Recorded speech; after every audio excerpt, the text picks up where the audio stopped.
द्रोणाचार्य संकट ते हनुमान छुड़ावे, मन क्रम बच्चन ध्यान जुलावे। सब पर राम तपस्वी राजा, तिनके काज सकल तुम साजा। और मनोरथ जो कोई लावे, सोई अमित जीवन फल पावे। चारों जुग पर ताप तुम्हारा है, परसिद्ध जगत उजियारा। साधु संत के तुम रखवारे, असुर निकंदन राम दुलारे। इष्ट सिद्धि नवनिधि के दाता, असबर दीन जानकी माता। राम रसायन तुमरे पासा, सदा रहो रघुपति के दासा। तुमरे भंजन राम को पावे, जन्म जन्म के दुख बिसरावे। अंत काल रघुबरपुर जाई, जहाँ जन्म हर भगत कहाई। और देवता चीतन धरई, हनुमंता से सब सुख करई। संकट कटे मिटे सब पीड़ा, जो सुमरे हनुमंत बलबीरा। जय जय जय हनुमान गोसाई, कृपा करो सद्गुरु की नाहीं। जो सत बार पाठ कर कोई, छूटे बंदी मास खोई। जो ये पढ़े हनुमान चालीसा, होय सीत साखी गौरी सा। तुलसीदास सदा हर चेरा, कीजे नाथ हृदय मम डेरा। कीजे नाथ हृदय मम डेरा। पवन तनय संकट हरणम, मंगल मूर्ति रूप।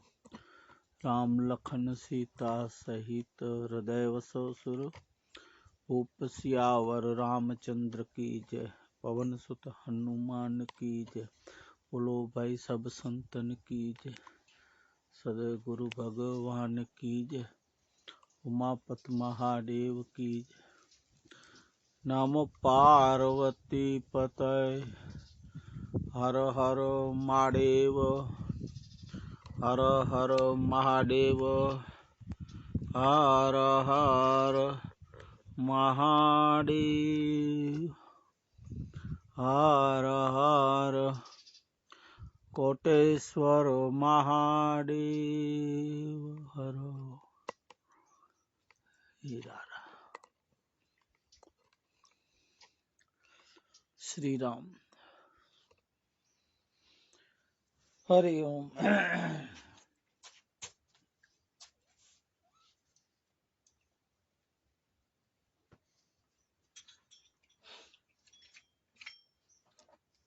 हरि ओम। जय दादा। सद्गुरु कृपा ही केवलम, सद्गुरु कृपा ही केवलम। कुल गुरु माता पिता कृपा ही केवलम।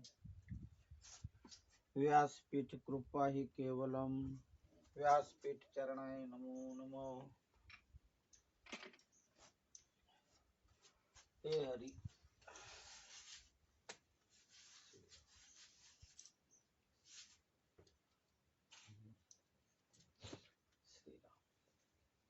हरि ओम हरि। हे हरि। हे कृष्णा हरे मुरारी। हे नाथ नारायण, हे वासुदेवा। श्री हरि श्री हरि श्री हरि।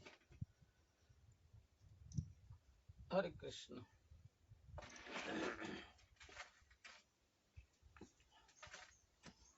हरि ओम।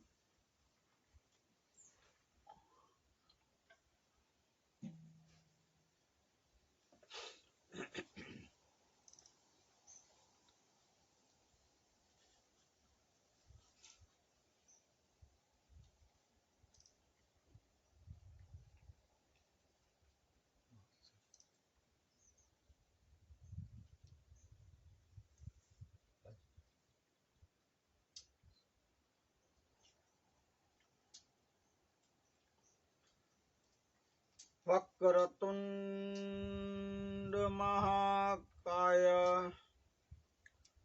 सूर्यकोटि समप्रभ। निर्विघ्नं कुरु मे देव।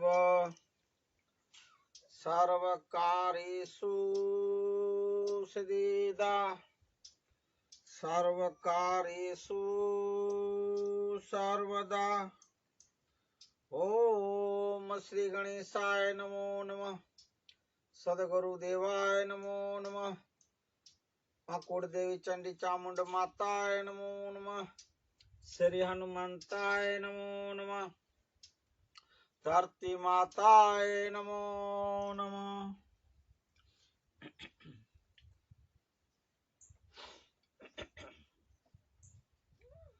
गुरुर्ब्रह्मा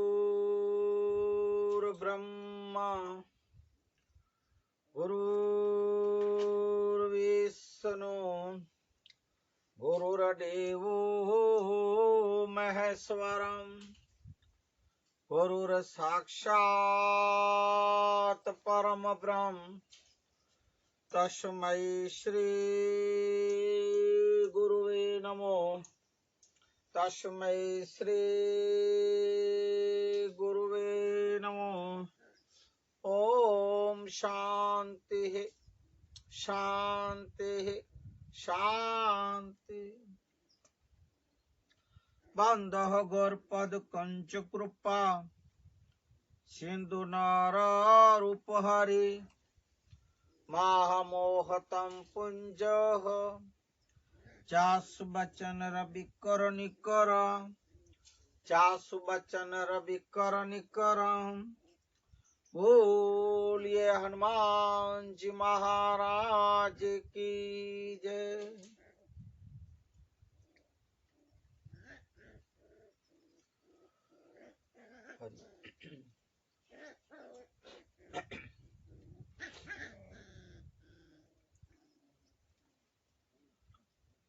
आज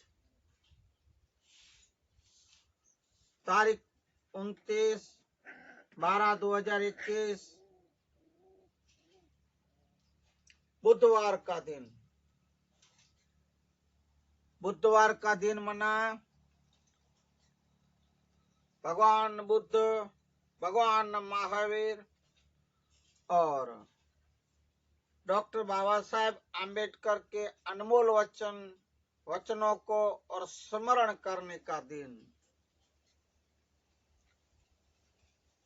आज के मानवता सत्संग मातंग पुराण ज्ञान की गंगा में, जिसमें हर रोज आप और मैं एक स्नान कर रहे हैं, इस मानवता सत्संग को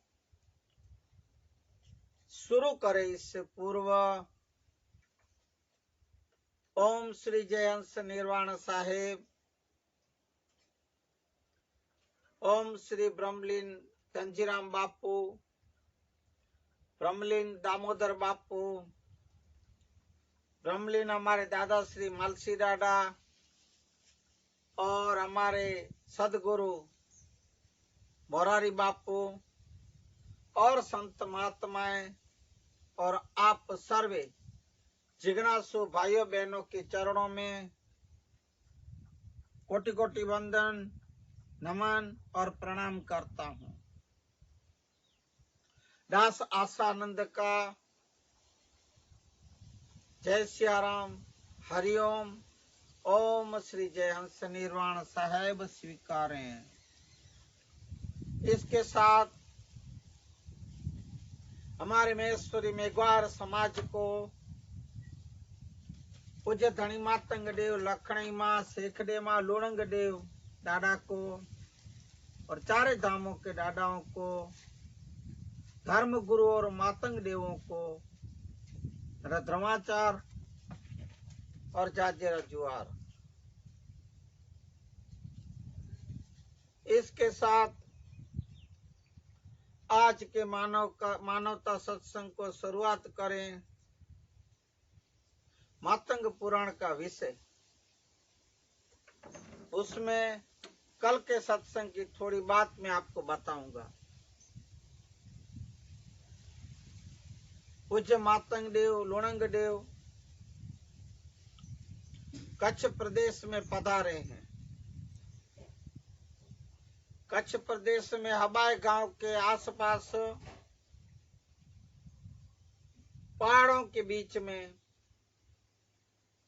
और पहाड़ों के नीचे से पूर्णा नदी, एक नदी बह रही थी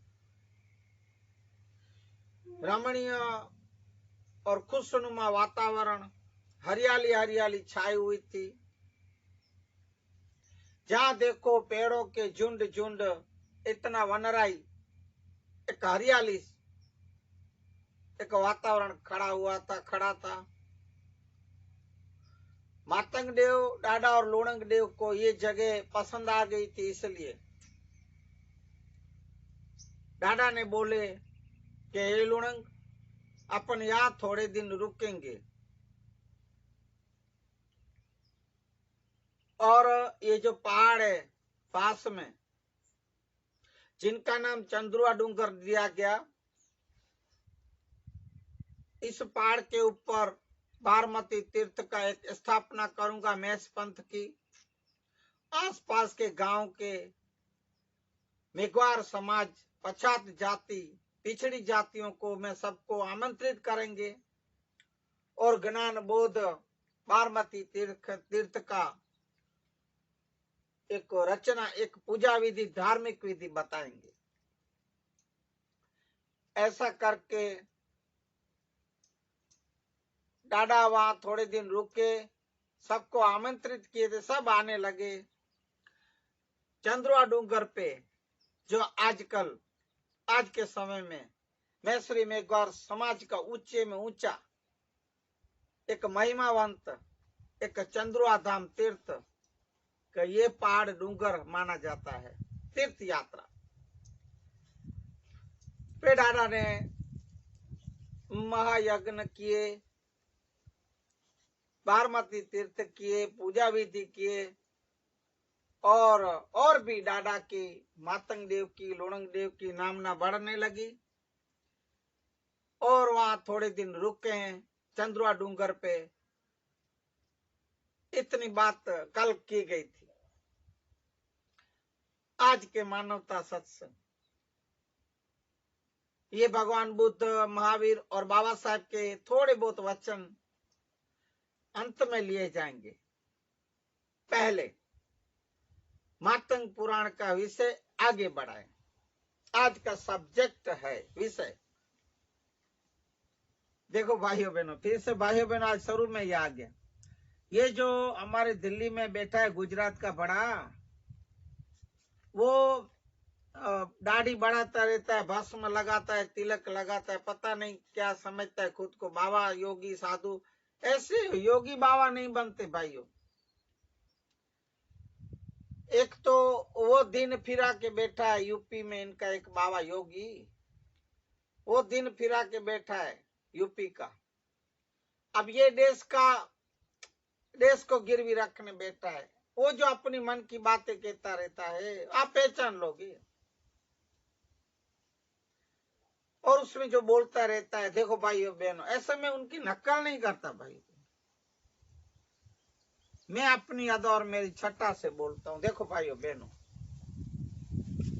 इस मानवता सत्संग का नाम ही मानवता सत्संग दिया गया है।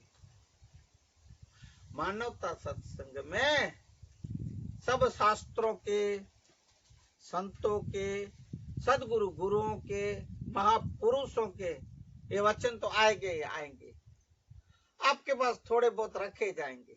और एक अपने एक ये मानवता सत्संग, एक मानवता सत्संग, मातंग पुराण का जो सत्संग चल रहा है, इसमें एक शोभा है भाइयों, शोभनीय है, इसलिए जरूरी है।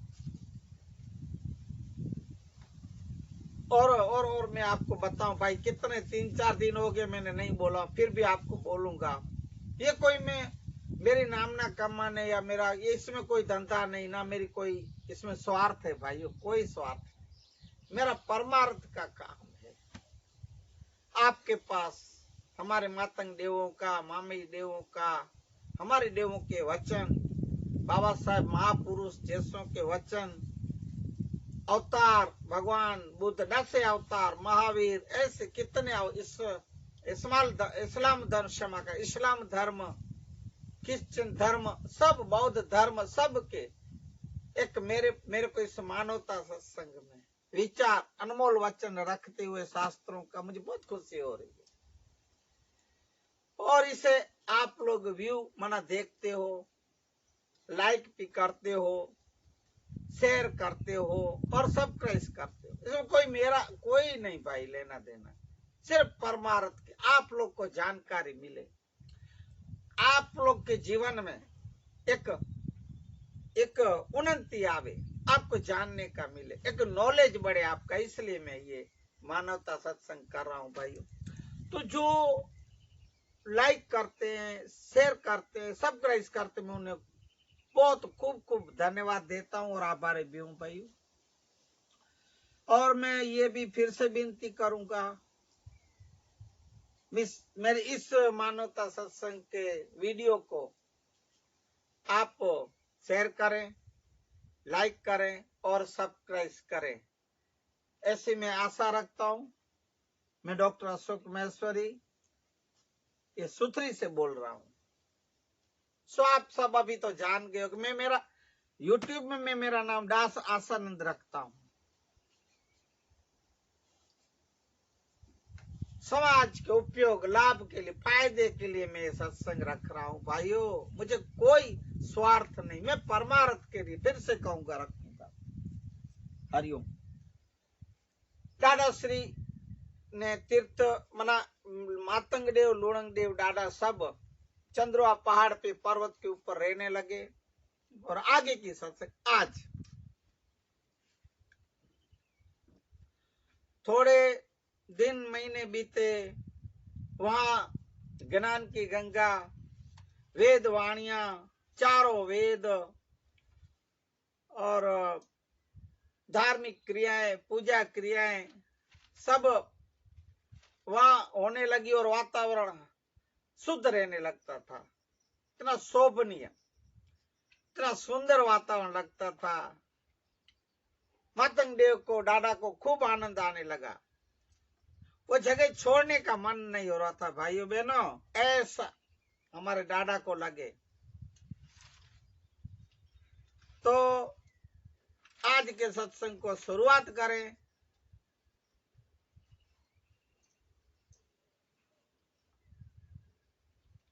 थोड़े दिन महीने निकले, आनंद में व्यतीत हुए, सत्संग, ज्ञान कथन, वेदों का उच्चारण, श्लोकों का, ऐसा करते करते एक दिन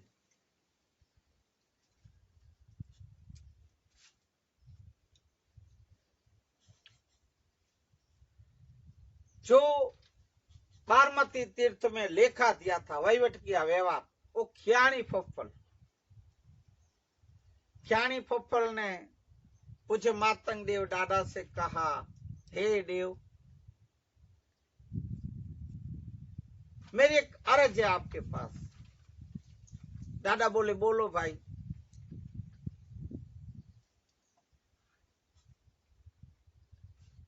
मुझे खुशी है दादा कि आपने मुझे बारमती तीर्थ में, आपका आभारी भी रहूंगा, आप बारमती तीर्थ में मुझे लेखा वहीवट व्यवहार करने के दिया और मेरी पत्नी को आपने गोरी दी, इतनी महिमा, एक एक एक हमको सम्मान दिए। दादा मैं बहुत आभारी रहूंगा आपका। अब हे दादा आप सुने, मेरी इच्छा है कि आप हमारे गांव में, पास में ही रहता हूं, ये मेरा गांव,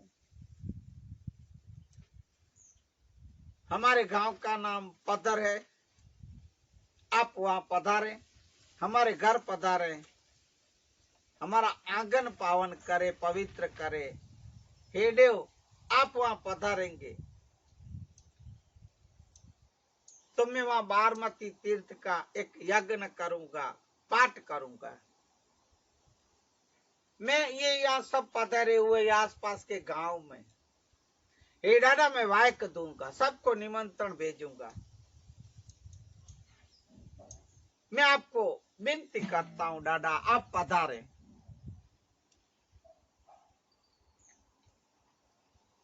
ऐसे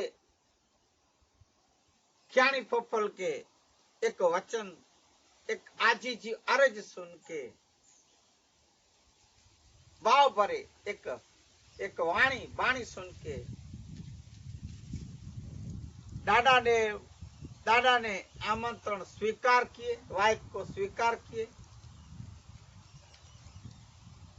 और वहां सब पधारे हुए सबको यात्रियों को आमंत्रित वाक्य दिए। भाई मैं हमारे गांव हमारे घर एक बारमती तीर्थ का पाठ करूंगा, आप पधारे दर्शन करने अलखदेव की ज्योत का। ऐसा खियाणी पप्पल और उनकी धर्म पत्नी तारा देवी दोनों अपने गांव घर गए। वहां भी आसपास में सबको निमंत्रण भेजा गया, वाक्य भेजा गया और यहाँ फिर से एक चंद्रुआ डूंगर के ऊपर, पहाड़ के ऊपर एक धार्मिक वातावरण हमेशा शोभता रहता था। वहां पूजा विधियां, ज्ञान कथन, वेद वाणियां दादा के सम्मुख से और भी भीड़ और भी लोग आने लगे। जैसे जैसे पता चला कि मातंग देव, लुणंग देव दादा यहाँ चंद्रुआ डूंगर पर्वत के ऊपर पधारे हैं, दर्शन करे, द्रमाचार बोले दादा को, लुणंग देव को, लखनी माँ को, मातंग देव दादा को द्रमाचार ऐसे ज्ञान कथन कर रहे हैं। सब सुने, सब दूर दूर से आने लगे, ज्यादातर और खुद को भाग्यशाली समझने लगे। दादा का, लुणंग देव का, मातंग देव का दर्शन करते करते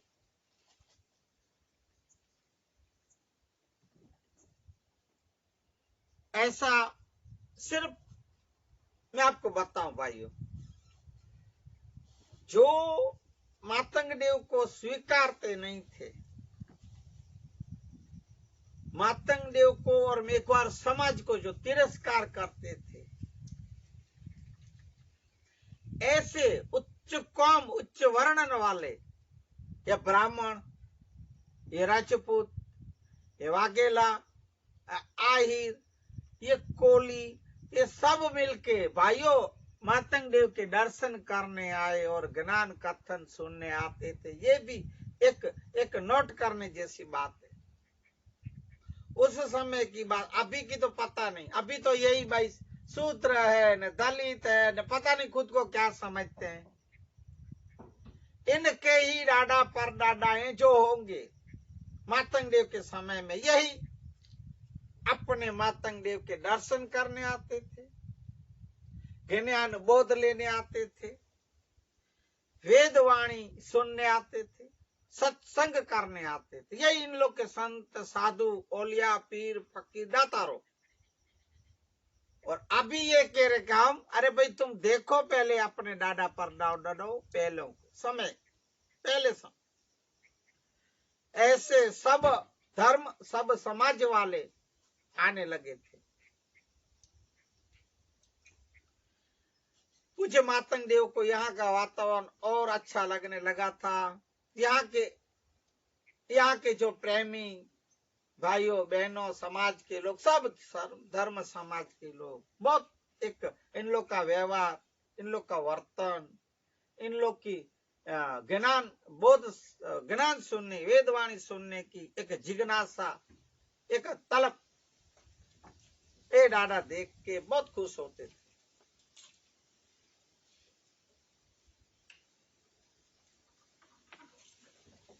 थोड़े ही दिन गए, पूज्य मातंग देव ने लुणंग देव को, अपने बेटे को बोले, हे लुणंग, तू मेरी बात सुन। मेरी इच्छा ये है कि यहाँ का वातावरण एक धार्मिक है और मुझे यहाँ अच्छा लगने लगा है। तो है लुणंग, तू अपने गांव गोइलवाड़ जा, गोइलवाड़ जा, अपनी माताओं को, दोनों माताओं को अब यहाँ लेके आ और अपन यहीं कच्छ में, सिंध में थोड़े समय अपन यहाँ रुकेंगे और रहेंगे, धर्म का प्रचार करेंगे, ज्ञान बोध देंगे, यहाँ रहेंगे, निवास करेंगे। इसलिए तू जा गोइलवाड़ से अपनी माताओं को लेके आ। ऐसा वचन अपने पिताश्री का बोल के सुन के लुड़ंगदेव बोले, हे दादा, हे अहुआ, हे पिताश्री, जैसी आपकी इच्छा, आपकी आज्ञा। मैं यहाँ के, क्योंकि मुझे पता है कि यहाँ के समाज, ये मेघवार समाज में ज्यादातर एक और भी धार्मिक जागृति नहीं है, जागृति का अभाव है। धर्म परायण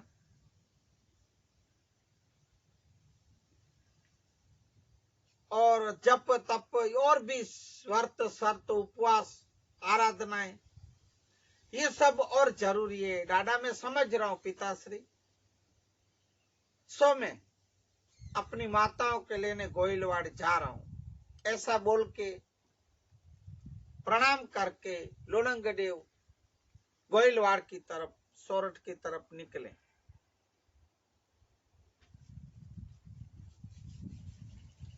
अपनी माताओं को, लखनई माँ, शेखड़े देवी को, मातंग देव आदर सत्कार के साथ लेने के लिए निकले हैं।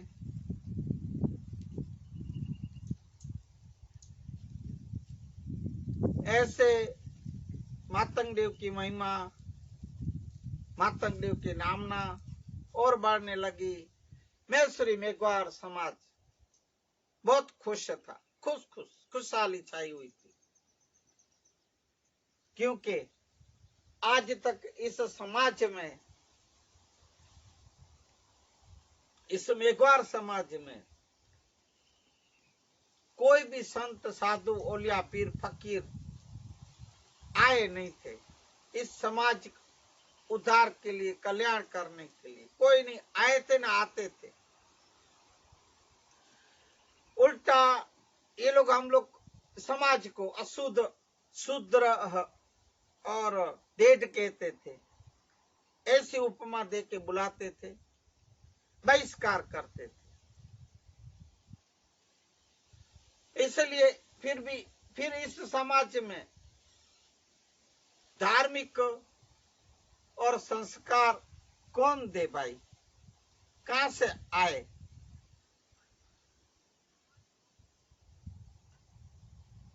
इसलिए मैसूरी मेघवार समाज ऐसा जीवन जीने लगा था, कोई ठिकाना नहीं, न धार्मिक, न पूजा विधि, न आराधना, न जप, न तप, न कुछ वेद का पता, न ज्ञान की बात कुछ भी पता नहीं था। ऐसी दुर्दशा एक समाज की हो गई थी।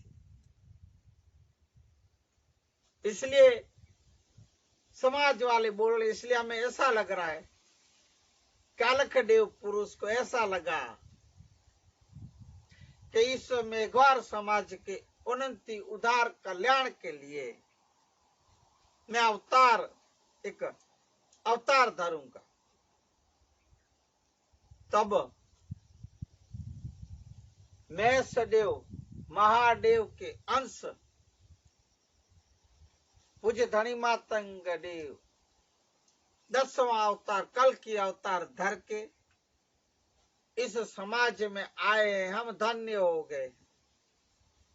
इस समाज में ज्ञान बोध, वेद वाणियां, पूजा विधि, धार्मिक विधि, आराधना, जप तप, सब क्रियाएं दादा हमको समझाए और सिखाए। हम धन्य हो गए, हम भाग्यशाली है, हमारी समाज। ऐसा सब सोच रहे थे, ऐसा बोल भी रहे थे।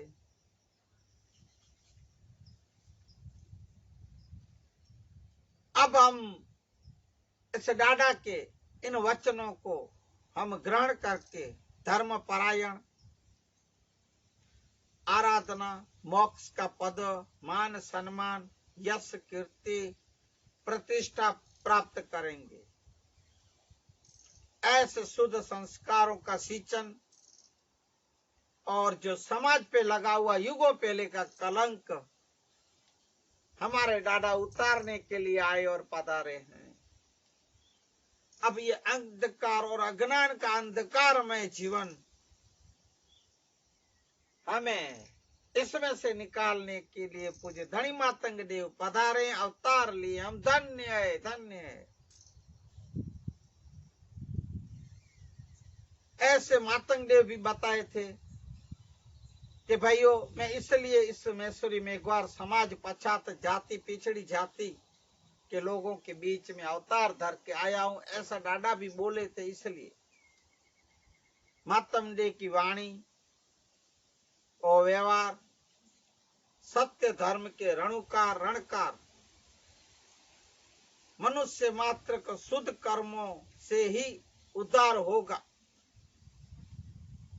परम पद मोक्ष की प्राप्ति होगी, ऐसा बोध ज्ञान सत्संग प्रवचन मातंग देव डाडा सर्वे समाज को देते थे।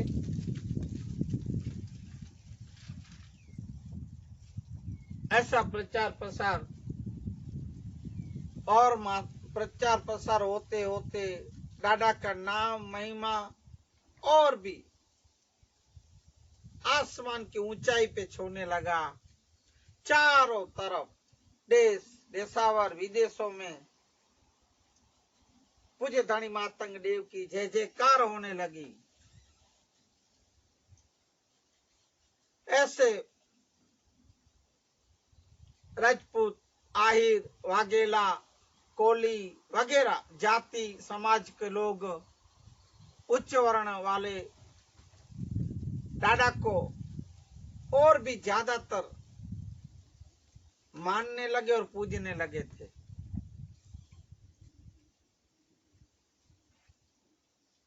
पूज्य मातंग देव की नामना, पूज्य देव की महिमा और वखाण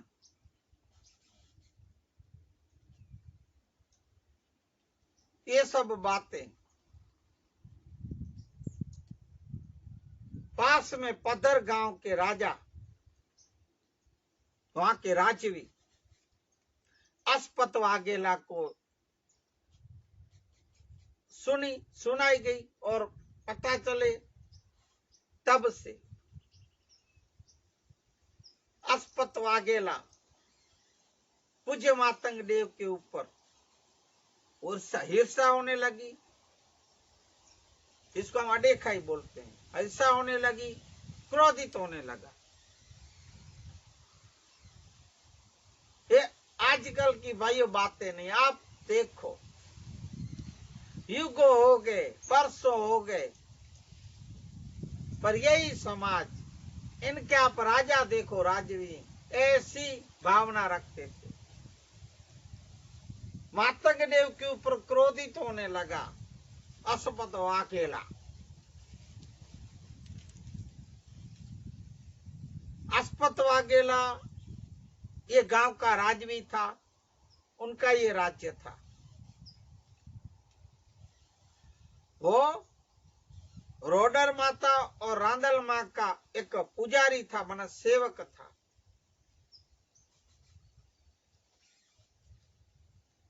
उसके होम हवन जप तप व्रत उपवास भी एक कड़े करता था,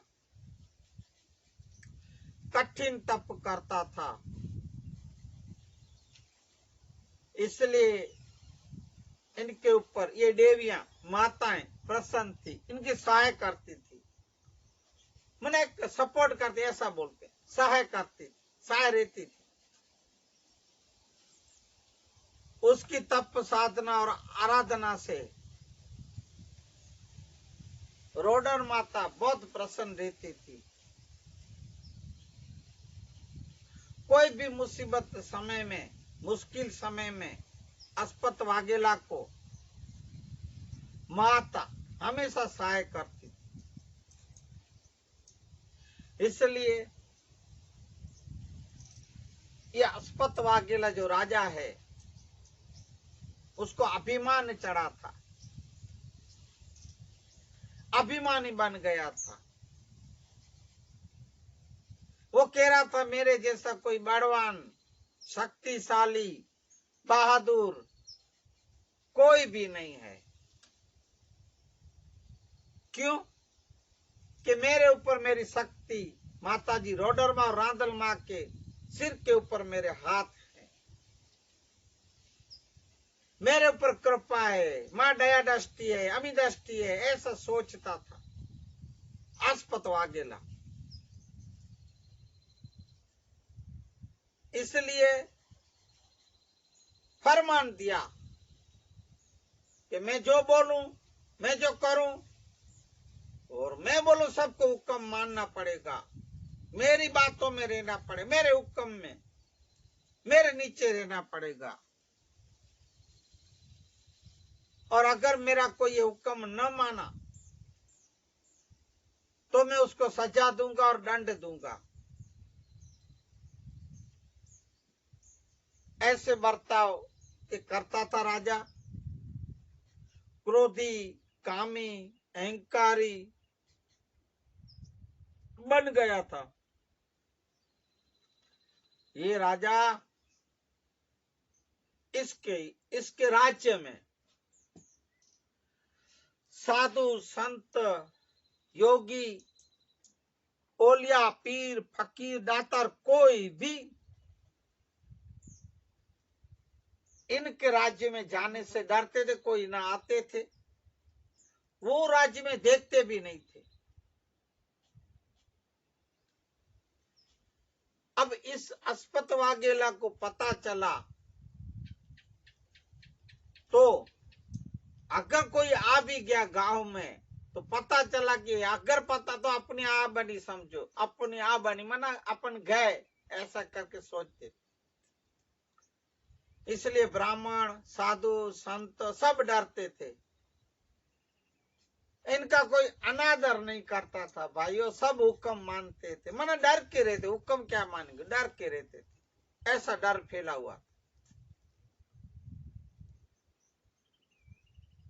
अब घटना एक ऐसी बनी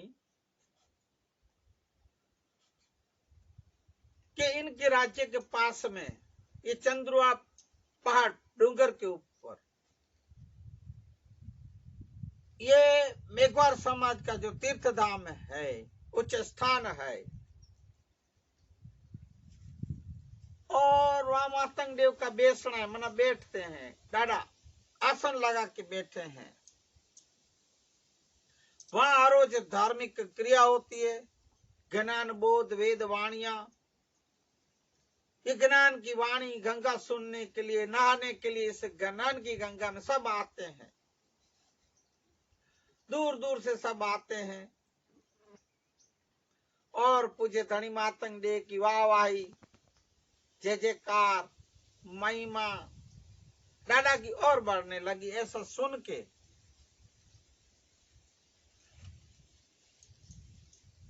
अस्पत वाघेला और भी क्रोधित होने लगा। ऐसा कौन मेघवारों के वहां आया है, ऐसा कौन चंद्रुआ डूंगर के ऊपर आया हुआ है, ये जो देव बोलते हैं सब है कौन मातंग, ऐसी सी अनाप शनाप बातें करने लगा। अपने ही एक राज्यसभा में चिल्लाने लगा और क्रोधित होते अनाप शनाप बोलने लगता था। उसको पता चला कि इस पदर गांव का ही एक मेघवार खियाणी फफल, ये जो आए हुआ है मातंग, ऐसे मातंग देव दादा कुछ भी नहीं, एक पता नहीं, एक मना बेइज्जत नाम, तो हम लोग तोछड़ा बर्तन बोलते, मुझे कोई सिंधी शब्द नहीं आता, क्षमा करें। तो ऐसे बोलता था तू करके, कौन है मातंग, खियाणी फफल को बुलाओ। ऐसे हुक्म छूटा। खियाणी फफल राजा के राज्यसभा में आया, दरबार में। और तब अस्पत वाघेला कह रहा है, राजवी, हे खियाणी, मैंने सुना है कि इस डूंगर के ऊपर कोई मातंग देव, धनी मातंग नाम का कोई वहां एक आदमी आया है और सब उसको पूछते हैं, वो ज्ञान देता है, वेदवाणी बोलता है, आराध सिखाता है, आराध करवाता है, ऐसी पूजा विधियां सिखाता है।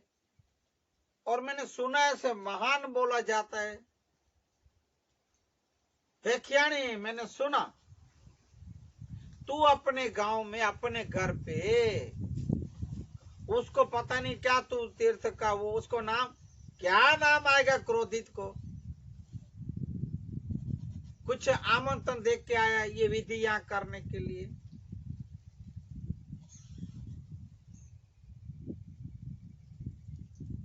और थोड़े ही दिन में यहाँ ये मातंग आने वाला है, ऐसा मैंने सुना है।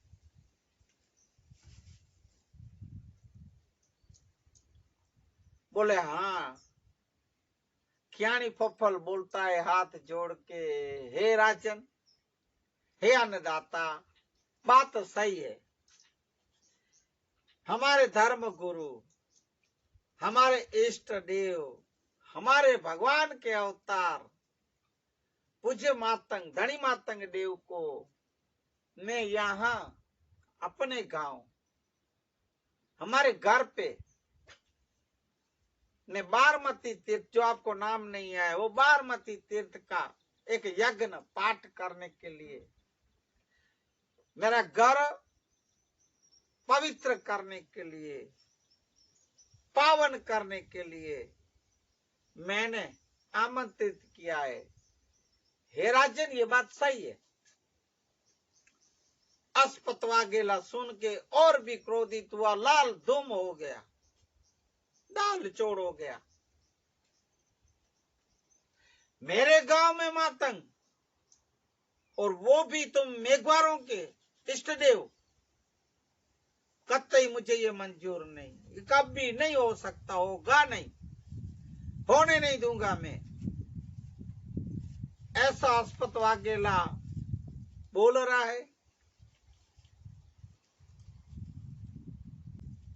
है, खियाणी को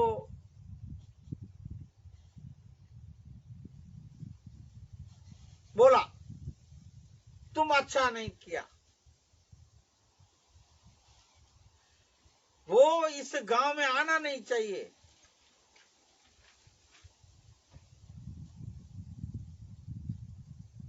अगर आया तो मैं तुझे भी मार डालूंगा और मैं अपमानित करूंगा ये तेरे देव को। मेरा अगर हुक्म नहीं माना तो तुझे महंगा पड़ेगा। हे खियाणी फफल, तो सुन,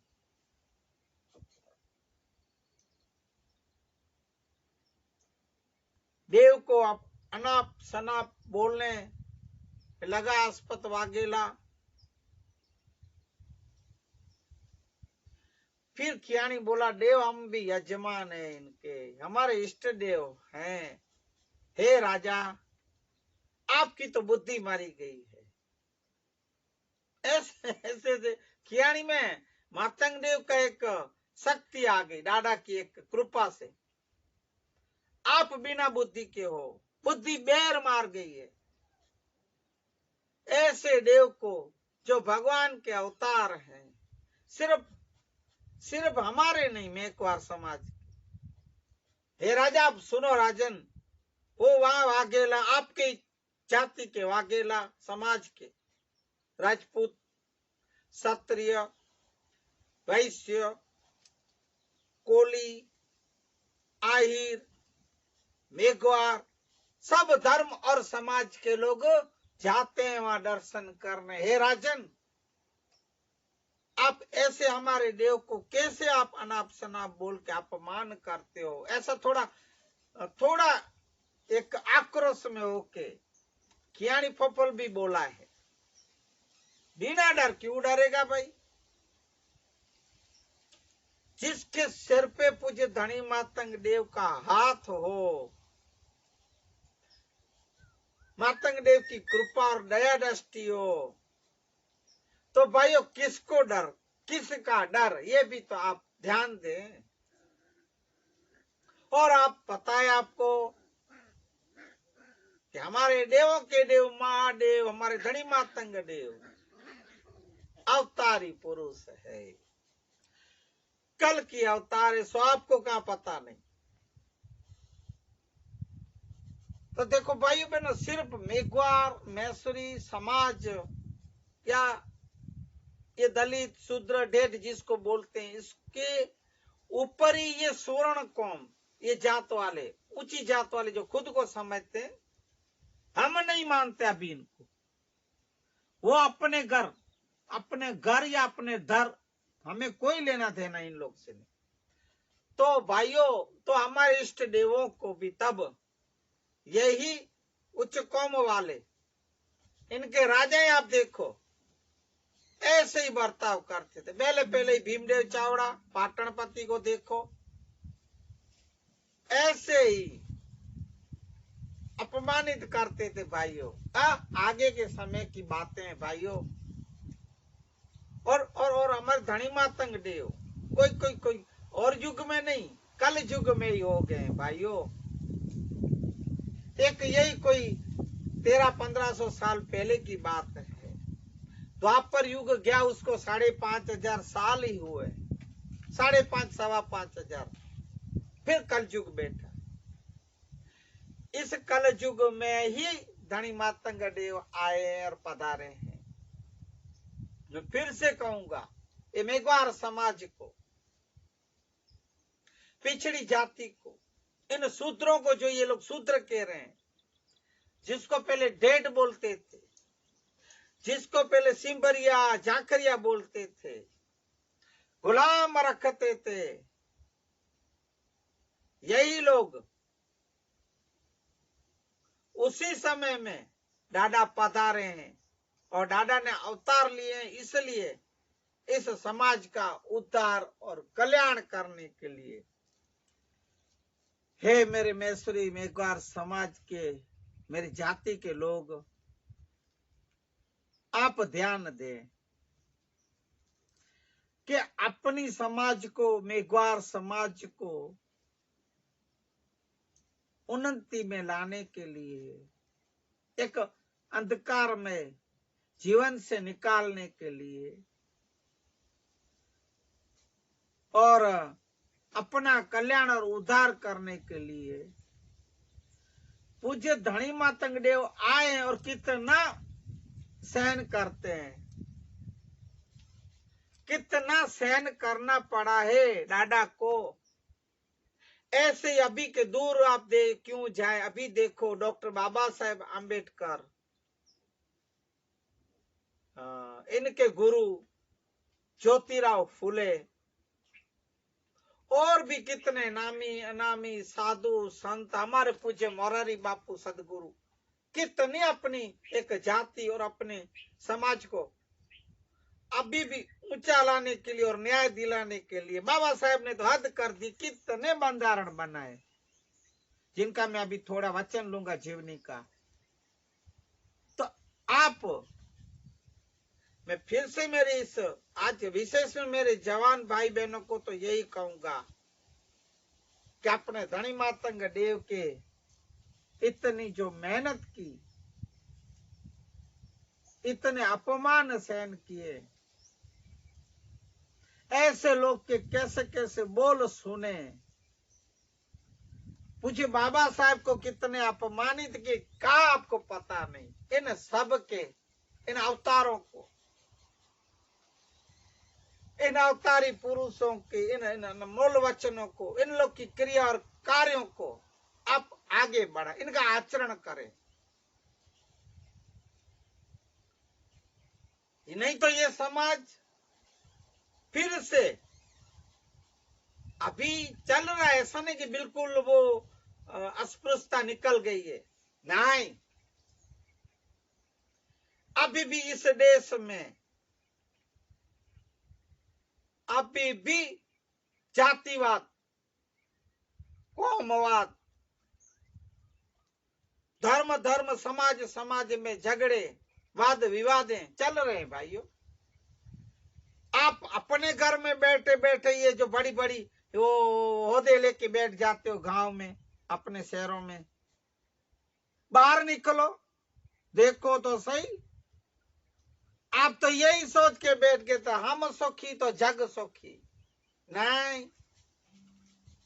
मैं तो गांव गांव घूमता रहता हूँ, मुझे अनुभव है, इसलिए मैं कह रहा, मैं राज्यों में कितने राज्यों में भी घूमा हूं, मैं अनुभव है और सुनता भी हूँ।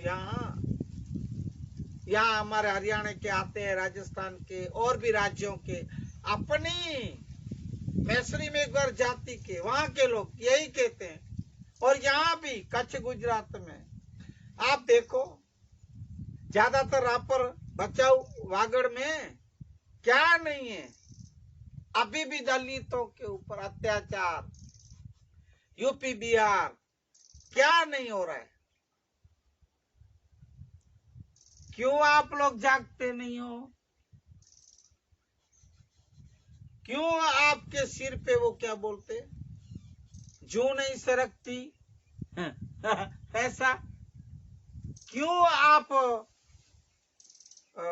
मगज के पानी मना माँ सिर पे पानी नहीं देते हो? कंगी कंगी लगा मनस सोचते नहीं हो? सोचो, जागो जागो।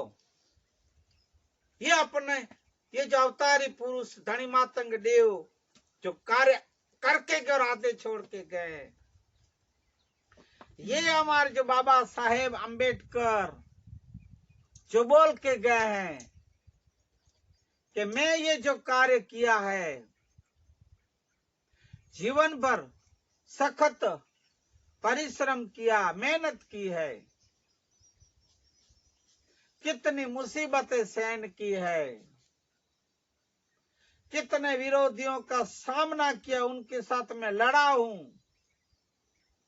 अमेरिका लंदन में आधा भूखा रहा, मैं आधा भूखा रह के भी मैंने पढ़ाई की, अभ्यास किया। इस दारुण गरीबी में, अति गरीबी में मेरी धर्म पत्नी रमा वो भी अर्ध भूखी रहती थी, मेरे साथ साथ दुखी होती थी। मैं मेरा समग्र जीवन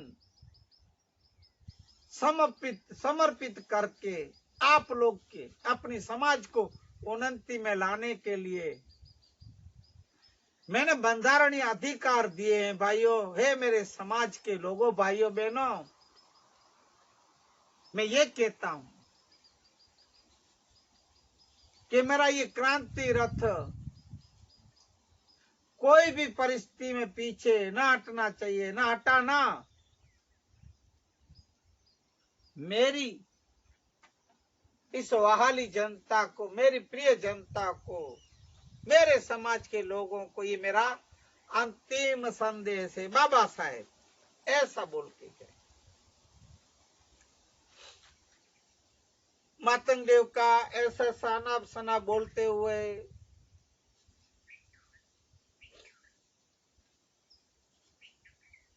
अस्पत वाघेला की सभा में इनका ही एक राजपूत खड़ा हुआ, एक भाई खड़ा हुआ और बोला, अब देखिएगा, ध्यान दीजिए, इन लोग का ही समाज का राजपूत खड़ा होके बोला, हे राजन, ये खियाणी पप्पल जो कह रहा है मेघवार, बात सही है, 16 आने सही है। हे राजन, धनी मातंग देव एक अवतारी पुरुष है, मेरा अनुभव है, मैं भी दर्शन किए। ऐसे महाज्ञानी शास्त्री तपेश्वरी एक देव, एक महापुरुष के आने से अपने गांव में, अपने गांव की भूमि पवित्र होगी। हे राजन, आपकी बुद्धि भी बेहर मार गई। ऐसा एक इनके समाज का ही खड़ा होके बोल रहा है भाई।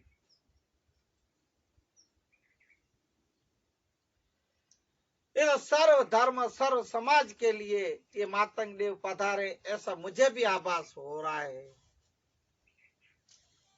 तो हे राजन, आप इस खियाणी पप्पल को के ऊपर आप नाराज न हो और आप अनुमति दें कि पूज्य मातंग देव अपने गांव में पधारे, इस धरती और भूमि को पावन और पवित्र करे। मैं भी आशा रखता हूं।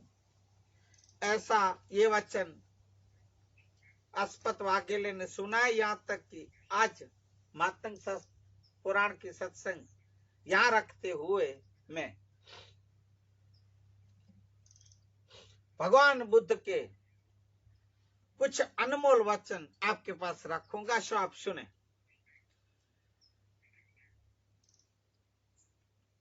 बुद्धं शरणं गच्छामि, संघं शरणं गच्छामि, धम्मं शरणं गच्छामि। नमो बुद्धाय। बुद्ध भगवान फरमाते हैं,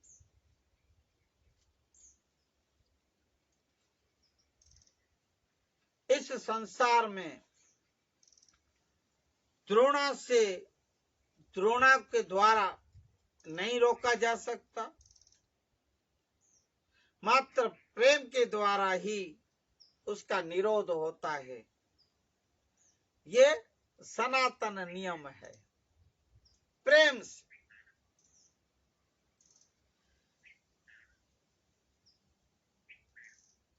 धैर्य के साथ सहनशीलता सबसे ऊंची तपस्या है। बुद्ध ने कहा, निर्वाण ये सर्व उपरि है, वो विरागी नहीं है। जो दूसरों को कष्ट देता है न वह तपस्वी है और न वह उत्पीड़न करता है। मना वो जो उत्पीड़न करता है, दूसरों को पीड़ा देता है, दर्द देता है, वो विरागी नहीं है। मना एक भक्त आत्मा नहीं है, शुद्ध आत्मा नहीं है। और जो दूसरों को दुख पहुंचाकर स्वयं अपना आनंद चाहता है, द्रोणा से बचता नहीं, ईर्षा देखा इसे, क्योंकि वो स्वयं को ही द्रोणा के पास में उसमें फंस जाता है।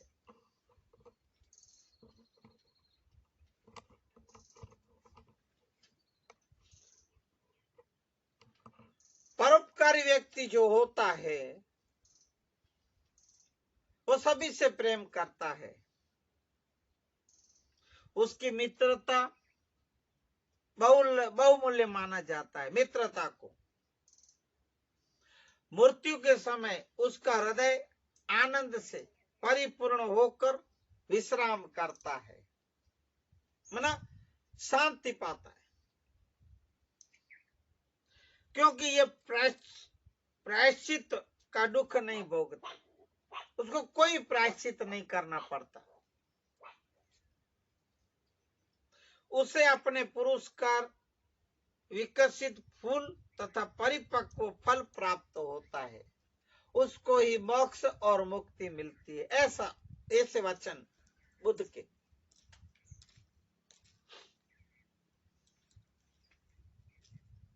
जिस प्रकार एक वीर योद्धा रण प्रदेश में प्रस्थान करता है, इस प्रकार वह व्यक्ति भी होता है जिसमें देने की क्षमता होती है, स्नेह और करुणा से परिपूर्ण होकर वह श्रद्धापूर्वक दान करता है। तथा समस्त द्रोण दूर्ण ईर्ष्या और क्रोध का परित्याग कर देता है।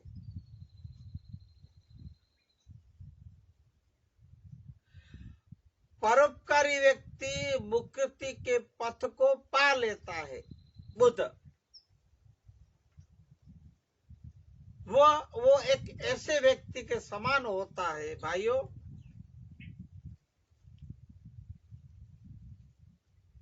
जो इसलिए बीरवा लगाता है ताकि आने वाले वर्षों में उसके लिए सुरक्षित रूप में आश्चर्य, फूल और फल प्राप्त हो सके।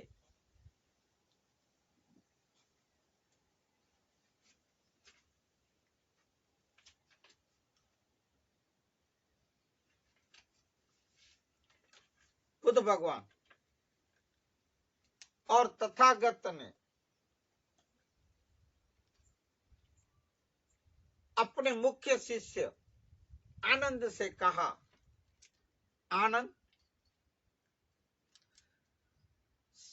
सभाओं के भिन्न भिन्न प्रकार होते हैं। सभा मीटिंग है, जैसे कि भद्रजनों की, ब्राह्मणों की, गृहस्थों की, भिक्षुओं की तथा अन्य लोगों की जो सभा।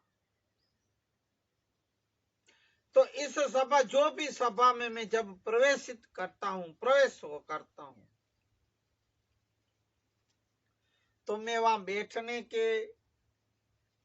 के पहले स्वयं को, मैं अपने को श्रोता के रूप में मैं रंग लेता हूं। पहले मैं श्रोता बनता हूं और अपनी वाणी को उनकी वाणी के समान बना लेता हूं। मेरी वाणी को उसके समान बना लेता हूं। तदुपरांत मैं धार्मिक प्रवचन के द्वारा उन्हें उपदेश देता, स्फूर्त करता और हर्षित करता हूं। मेरा मत सागर के समान है तथा उसमें भी वैसे 8 ही विलक्षण गुण है।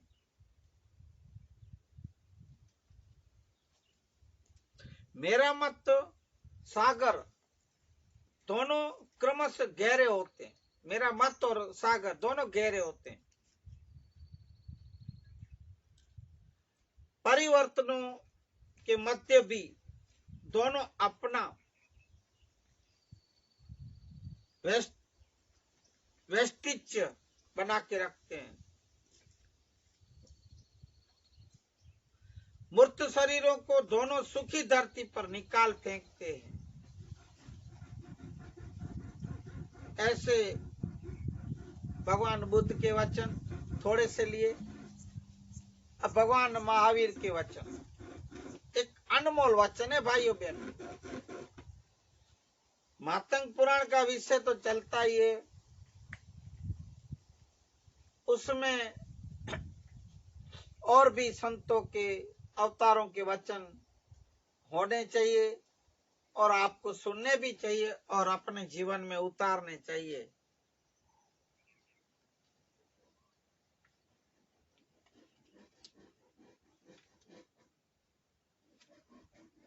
भगवान महावीर कहते हैं, इन 8 स्थितियों या कारणों से मनुष्य शिक्षाशील कहा जाता है। कौन सी 8 कारण है? एक तो हंसी मजाक नहीं करनी चाहिए। दूसरा, सदा इंद्रिय मन का दमन करना चाहिए। तीसरा, किसी का रहस्य को उद्घाटन मना बाहर नहीं करना चाहिए। जिसका जो रहस्य है बाहर नहीं फैलाना चाहिए। अशील सर्वथा आचारहीन, अशील मन आचारहीन न होना। विशील मना दोषों से कलंकित न होना। अति रस लोलुपता न होना। अक्रोधी रहना और सत्यरत रहना। क्रोध नहीं करना चाहिए, गुस्सा नहीं करना चाहिए। सत्यरत रहना मना सत्य पे ही चलना, सत्य ही वदना, बोलना, सत्कर्म ही करने, ऐसे महावीर भगवान कहते हैं। मैं जय जिनेन्द्र कहूंगा जैन धर्म समाज को।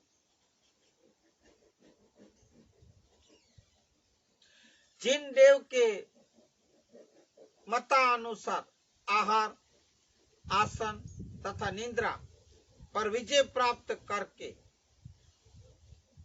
गुरु प्रसाद से ज्ञान प्राप्त कर इस जीत आत्मा को ध्यान करना चाहिए। गुरु तथा वृद्ध जनों की सेवा करना, अज्ञानी लोगों के संपर्क से दूर रहना, कुसंग से दूर रहना, स्वाध्याय करना, एकांतवास करना, सूत्र और अर्थ का सम्यक चिंतन करना और धैर्य रखना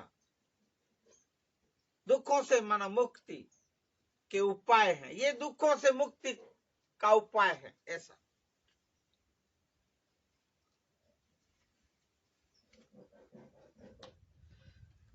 जो मनुष्य हितमित तथा अल्प आहार करते हैं उन्हें कभी वेद की, डॉक्टर की चिकित्सा करने की या करवाने की आवश्यकता नहीं रहती, जरूर नहीं। वे तो स्वयं ही अपने डॉक्टर और चिकित्सक और वैद्य हैं। अपनी अंतर शुद्धि में, एक शरीर शुद्धि में लगे रहते हैं।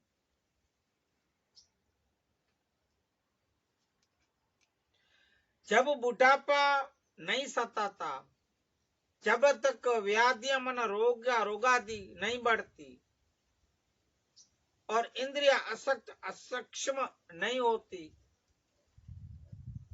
तब तक यथाशक्ति धर्म आचरण कर लेना चाहिए महावीर। क्योंकि बाद में असक्त और असमर्थ देह इंद्रियों से धर्म आचरण या कोई धर्म का कार्य नहीं हो सकते।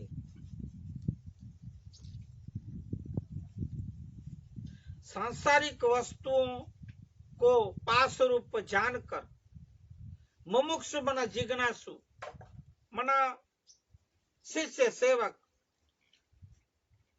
को बड़ी सावधानी से फूक फूक पांव रखना चाहिए। इस सांसारिक वस्तुओं से, इससे मना बंधने का नहीं। जब तक शरीर सशक्त है तब तक उसका संयम के लिए उपयोग धर्म की साधना के लिए कर लेना चाहिए। जब वो बिल्कुल असक्त हो जाए तब बिना किसी के मोह के मिट्टी के ढेर के समान उसे त्याग देना चाहिए। ऐसा भगवान महावीर कहते हैं। अब कुछ जीवनी बाबा साहब के विचार।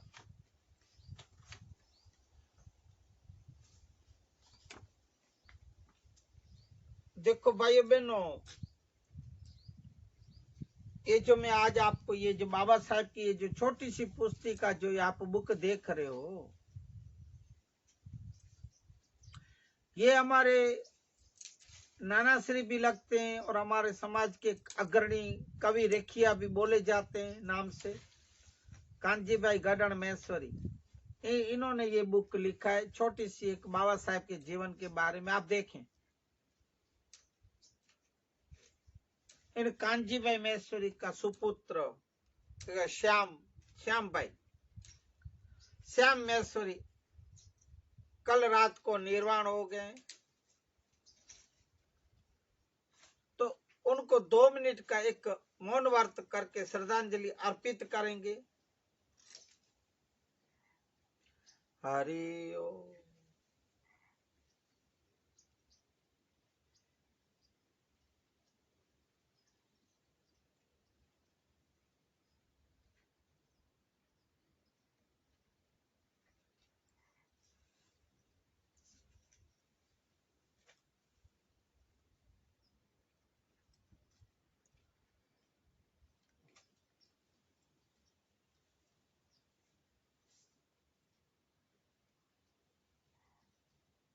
हरि ओम। शांति शांति शांति। जय श्री कांजीभाई महेश्वरी लिखित इसमें बाबा साहेब की जीवनी के विषय में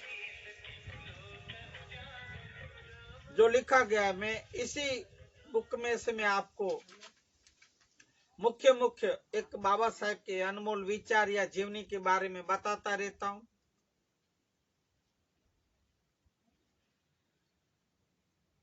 बाबा साहेब विश्व प्रसिद्ध भारत के एक राष्ट्रीय नेता थे।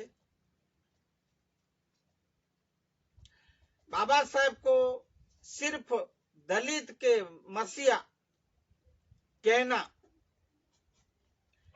ये अयोग्य बात है, ऐसा लिखा है। बाबा साहेब की दृष्टि में राष्ट्रवाद निर्माण के साथ सामाजिक समानता, सांस्कृतिक एकता, लोकतांत्रिक गणराज्य का एक निर्माण था। बाबा साहेब के ऐसे विचार थे। समानता, बंधुता, एकता, भाई बंधु, ऐसे।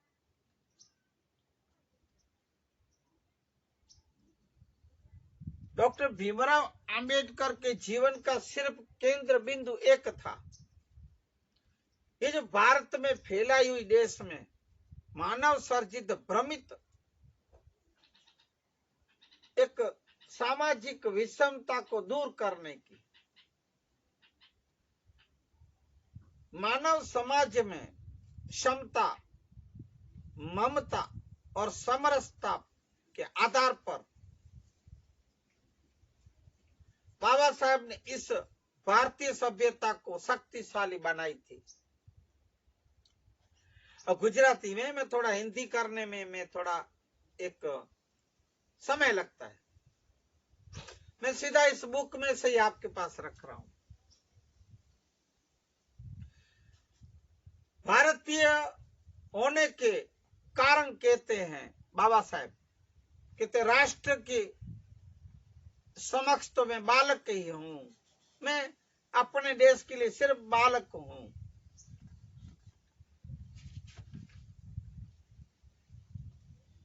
मैं इस राष्ट्र के लिए मैं मेरा सर्वस्व समर्पण करने के लिए तैयार हूं। ऐसे डॉक्टर भीमराव अंबेडकर राष्ट्र के लिए एक राष्ट्रीय भावना का एक उच्चारण उदार दिल वाले हैं।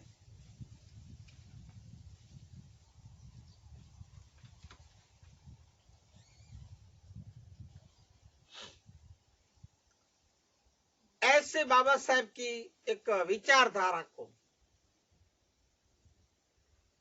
देखते हुए सुनते हुए कुछ बुद्धिजीवी लोग ने डॉक्टर अंबेडकर के इस विचारों को दबा देने के लिए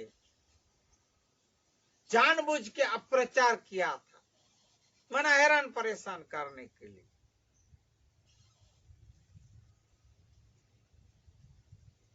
बाबा साहेब जिस प्रकार निर्भय होके, निडर होके हिंदू समाज में इतना व्याप्त कट्टर रूढ़िवाद, कौमवाद, जातिवाद और छूत अछूतों विरोध जो किया,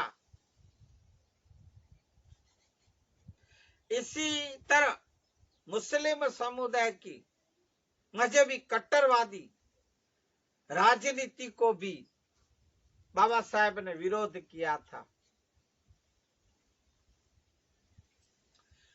पाकिस्तान का जो सर्जन हुआ,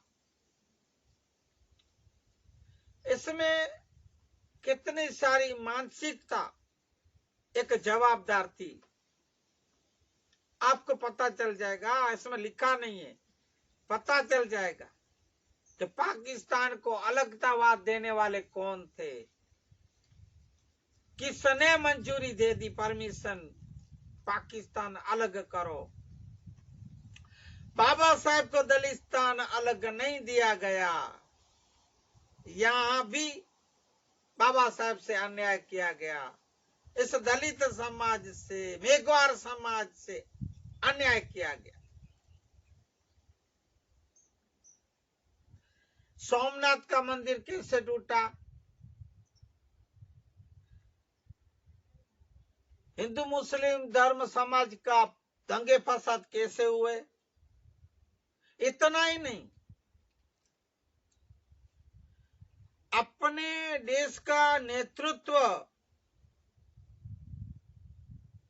मुस्लिम कट्टरतावाद के सामने कैसे नरम पड़ा, कैसे झुक गया।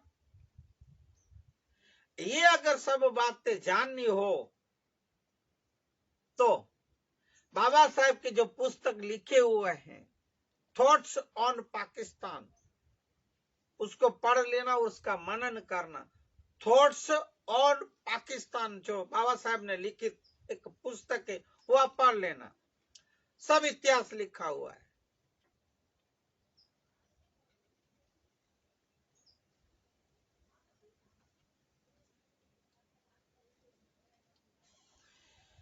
अठारह 1929 को बहिष्कृत भारत एक लेख, संपादक लेख कहता है, मुस्लिम लोगों का झुकाव मुस्लिम संस्कृति के राष्ट्रों की तरफ रहना स्वाभाविक है। इस विचारधारा के कट्टरवादियों का पग पांव जो भारत भूमि पर हैं, पर उनकी दृष्टि मुस्लिम राष्ट्रों की तरफ रही। भारत तो मेरा देश है, भारत की धरती मेरी मातृभूमि है, ऐसा जिनका देश के प्रति स्वाभिमान था, देश अभिमान, स्वदेश अभिमान, और खुद के नजीक के हिंदुओं की बाबत के बारे में जिनको कोई एक क्या बोलते आत्मीयता न थी, ऐसे कट्टर कहलाते मुस्लिम लोग भारत देश के ऊपर कदाच मुस्लिम आक्रामक थाय हो तो भारत की सुरक्षा में कट्टर मुस्लिमों सुरक्षा कवच बनते, ऐसा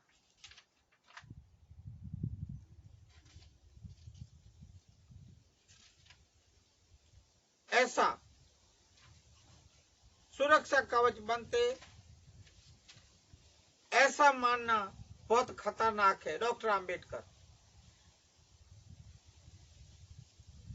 इस्लामी आक्रांताओं की क्रूरता का वर्णन करते हुए डॉक्टर बाबा साहेब बोलते हैं, लिखते हैं, कुतुबुद्दीन ऐबक पर 1000 मंदिरों को तुड़वा के मस्जिदें बनाई गई थी और दिल्ली की जामा मस्जिद बनाई गई। उस मस्जिद में तोड़े हुए मंदिरों के पत्थर और सोना जड़ा हुआ है, उसके ऊपर कुरान की खुदाई फरमान कोतरवा मना लिखने में आई हुई है। भारत के ऊपर मुस्लिम साम्राज्य की लादने की, एक ठोक के बिठाने की, एक पाकिस्तान की मेली मुराद बाबा साहेब ने मुंबई के 1942 में मुंबई वसंत व्याख्यानशाला में डॉक्टर भीमराव साहेब आंबेडकर राष्ट्रवाद का शपथ समान भाषण में बोले थे कि मुस्लिम साम्राज्य भारत पर फैलाने की पाकिस्तान की ये धारणा जो है झूठी है। भारत का नागरिक हिंदू उसे धूल चाटता कर देगा, मट्टी चाटता हुआ कर देगा। डॉक्टर आंबेडकर, मैं कितनी एक बाबतों का हिंदुओं के साथ में संघर्ष करूंगा, कर रहा हूं, पर जाहिर जनता के सामने आज मैं शपथ लेता हूं कि मैं मेरी मातृभूमि के लिए मैं मेरा ये जीवन न्योछावर कर दूंगा। डॉक्टर बाबा साहेब आंबेडकर, बाबा साहेब के ये सूत्र इतने लेते हुए मैं आज के मानवता सत्संग को विराम दूंगा। इससे पूर्व श्री राम जय राम, जया जया राम, श्री राम जय राम, जया जय राम। पुण्य पवित्र छ मंगल नाम, श्री राम जय राम, जया जय राम। रटिलियो न्यवरूढ़ाच राम, श्री राम जय राम, जया जय राम। हेलो बोलो श्री राम जय राम, जया जय राम, जया जय। बोलिए हनुमान जी महाराज की जय, सदगुरु कुल गुरु भगवान की जय, आज के आनंद की जय। पूज्य धनी मातंग देव लखनई मां शेखडे मान लुड़ंग देव डाडा की जय। हरि ओम। शांति शांति शांति शांति शांति। जय सिया राम। हरि ओम। हे हरि, हरे कृष्णा हरे मुरारी, हे नाथ नारायण, हे वासुदेवा श्री कृष्ण।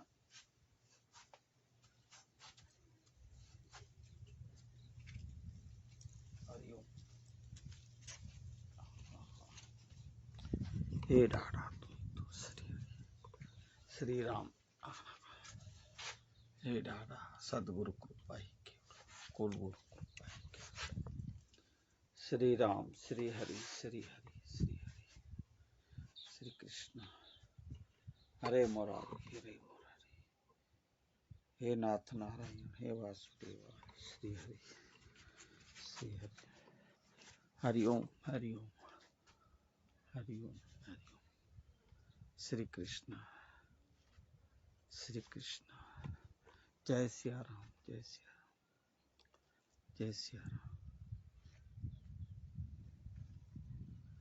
हरि ओम हरि ओम हरि ओम हरि ओम हरि ओम हरि ओम हरि ओम हरि ओम। श्री राम।